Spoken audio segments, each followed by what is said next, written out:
সবসময় যাদের দোয়া কবুল করা হয় তারা মুস্তাজাবুদ দাওয়া। রাসূলুল্লাহ সাল্লাল্লাহু আলাইহি ওয়াসাল্লাম এমন 6 শ্রেণীর ব্যক্তির কথা হাদিসে উল্লেখ করেছেন যাদের দোয়া কখনো ফেরত দেওয়া হয় না। এসব ব্যক্তি কারা? 1. অসুস্থ ব্যক্তির দোয়া।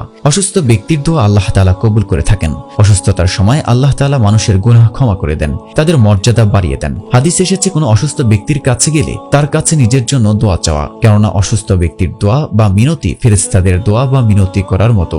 2. রোজা পালনকারীর দোয়া। রোজা রাখা অবস্থায় দোয়া করলে আল্লাহ সে দোয়া কবুল করে নেন। রোজা রেখে দোয়া করা মানুষের জন্য উপযুক্ত সময়। হাদিস এসেছে রাসূলুল্লাহ সাল্লাল্লাহু আলাইহি ওয়াসাল্লাম বলেছেন, রোজাদার ব্যক্তি যখন ইফতারের সময় তার রোজা ভাঙে বা ইফতার করে সে সময় রোজাদারের দোয়া ফেরত দেওয়া হয় না। রাসূলুল্লাহ সাল্লাল্লাহু আলাইহি ওয়াসাল্লাম বলেছেন, ইফতারের সময় রোজাদারের অবশ্যই একটি দোয়া আছে যা ফিরিয়ে দেওয়া হয় না। ইবনে আবু মুলাইকা রাদিয়াল্লাহু তাআলা আনহু বলেন, আমি আব্দুল্লাহ বিন ওমর রাদিয়াল্লাহু আনহুকে ইফতারের সময় বলতে শুনেছি, হে আল্লাহ, আমি আপনার দয়া ও অনুগ্রহ প্রার্থনা করছি যা সবকিছুর উপর পরিব্যাপ্ত, যেন আপনি আমাকে ক্ষমা করেন। ইবনে মাঝা। 3. বাবার দোয়া।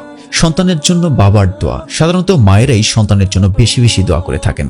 মায়ের তুলনায় বাবারা দোয়া করেন কম, কিন্তু কোনো বাবা যদি সন্তানের জন্য বদদোয়া করেন আল্লাহ তাআলা তা ফেরত দেন না। যে কারণে সন্তানের জন্য জরুরি হলো বাবার সঙ্গে উত্তম আচরণ করা। বাবার মন সন্তুষ্ট থাকলে সন্তানের জন্য এমনিতেই রহমত ও কল্যাণ নাজির হয়। হাদিস এসেছে রাসূলুল্লাহ সাল্লাল্লাহু আলাইহি ওয়াসাল্লাম বলেছেন, 3 ব্যক্তির দোয়া অবশ্যই কবুল করা হয়, তাতে কোনো সন্দেহ নেই। আর তারা হলেন মজলুম ব্যক্তির দোয়া, মুসাফিরের দোয়া, সন্তানের প্রতি বাবার দোয়া। তিরমিজি। 4. অনুপস্থিতি ব্যক্তির জন্য অন্য ব্যক্তির দোয়া। কেউ কারো অনুপস্থিতিতে তার জন্য দোয়া করলে তা দ্রুত কবুল হয়। আল্লাহ তাআলা এই দোয়া কখনো ফেরত দেন না। হাদিসে এসেছে রাসূলুল্লাহ সাল্লাল্লাহু আলাইহি ওয়াসাল্লাম বলেছেন, কোনো ব্যক্তি যদি তার কোনো ভাইয়ের জন্য তার পেছনে তার অনুপস্থিতিতে আল্লাহর কাছে প্রার্থনা করে তবে ফেরেশতা সে দোয়া কবুলে আমিন বলেন, আর কান্নাকাটি করে দোয়া করলে নিজের জন্য এ দোয়া কবুল হয়। 5. মজলুম ব্যক্তির দোয়া।